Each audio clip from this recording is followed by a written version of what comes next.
ចង់ធ្វើ long run ឲ្យបានជោគជ័យកុំចាប់ផ្ដើមរត់លឿនពេកសម្រាប់អ្នកចាប់ផ្ដើមរត់ដំបូងភាគច្រើនបរាជ័យក្នុងការធ្វើ long run ព្រោះតែយើងរត់លឿនពេកតាំងពីដំបូងគ្នាយើងត្រូវចាំថា long run មិនមែនជាការប្រកួតល្បឿននោះទេតែជាការគ្រប់គ្រងកម្លាំងរបស់យើង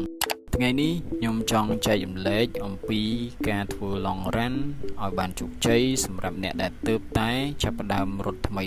ទី1ត្រៀមខ្លួនឲ្យបានរួចរាល់ទី2គ្រប់គ្រងល្បឿនទី3កុំភ្លេចយក electrolyte drink ទៅញ៉ាំអូខេអញ្ចឹងបងប្អូនអរគ្នាសម្រាប់ចំណុចទី1ត្រៀមខ្លួនឲ្យបានរួចរាល់តើយើងត្រូវធ្វើអីគេខ្លះមុននឹងយើងរត់ long run ទី1ចាំថាយើងត្រូវគេងឲ្យបានគ្រប់គ្រាន់យើងត្រូវគេងឲ្យបានស្កប់មុនថ្ងៃដែលយើងរត់ long run យើងត្រូវញ៉ាំឲ្យបានគ្រប់គ្រាន់អញ្ចឹងយើងញ៉ាំ carb យើងមាន protein យើងមានទឹកជាដើមអញ្ចឹងមុននឹងយើងចាប់ផ្ដើមរត់យើងត្រូវតែញ៉ាំឲ្យបានគ្រប់គ្រាន់ជាពិសេសហ្នឹងមុនរត់គឺយើងត្រូវតែ warm up អញ្ចឹងនៅពេលដែលយើង ready នៅពេលដែលយើងរួចរាល់សម្រាប់ការ long run ចំណុចទី2គឺគ្រប់គ្រងល្បឿនរបស់យើងតើយើងធ្វើ long run យើងគួរតែរត់នៅក្នុងល្បឿនណាសម្រាប់អ្នករត់ដំបូង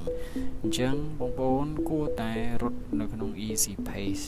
ល្បឿនយឺតដែលយើងអត់មានការនឿយហត់ខ្លាំងឬក៏យើងរត់នៅក្នុង zone 2 នៃ heart rate របស់យើងមានន័យថាជាល្បឿនមួយដែលយើងអត់សូវហត់ខ្លាំងហើយនឹងយើងអាចនិយាយគ្នាបានយើងអាច conversation បានហើយយើង comfortable ក្នុងការរត់យើងអត់ហត់ខ្លាំងចំណុចទី3កុំភ្លេចយក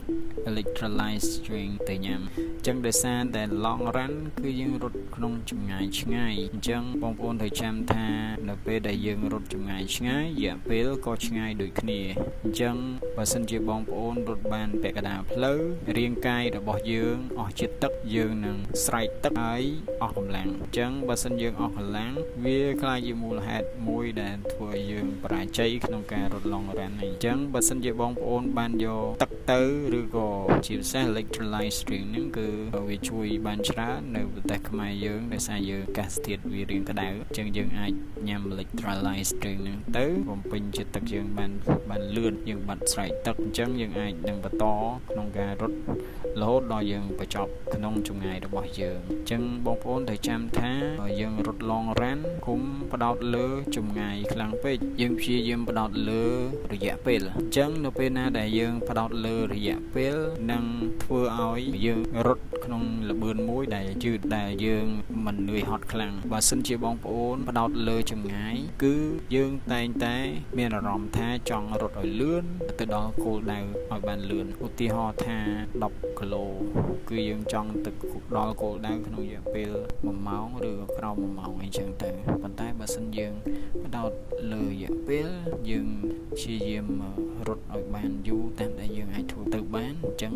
រាងកាយយើងនឹងព្យាយាមរត់យឺតដើម្បីឲ្យបានរយៈពេលវែងអញ្ចឹង3ចំណុចនេះខ្ញុំជឿថាបើសិនជាបងប្អូនទាំងអស់គ្នាអាចធ្វើតាមបានខ្ញុំជឿថាទាំងអស់គ្នាប្រកាសជាអាចជោគជ័យក្នុងការធ្វើ long run ដំបូងរបស់អ្នកទាំងអស់គ្នាអូខេកុំភ្លេច follow សម្រាប់វីដេអូបន្តទៀតគីឡូទី1បងប្អូនគីឡូទី1 2គីឡូគីឡូទី3បងប្អូនគីឡូទី3អូខេមកជួបហើយក៏រំរះគីឡូទី4បងប្អូនគីឡូទី5គីឡូទី5បងប្អូនគីឡូទី6គីឡូទី6បងប្អូនគីឡូទី7គីឡូទី7 8គីឡូទី8គីឡូទី8គីឡូទី9យើងដល់ស្ពានត្រជាក់ចិត្តវិញគីឡូទី10គីឡូទី10បងប្អូនគីឡូទី11បងប្អូន2គីឡូទី12គីឡូទី13គីឡូទី13អូខេបងប្អូនឥឡូវ14គីឡូអញ្ចឹងសម្រាប់ការធ្វើ long run ថ្ងៃនេះ14គីឡូអត់មានអារម្មណ៍ថានឿយហត់សោះ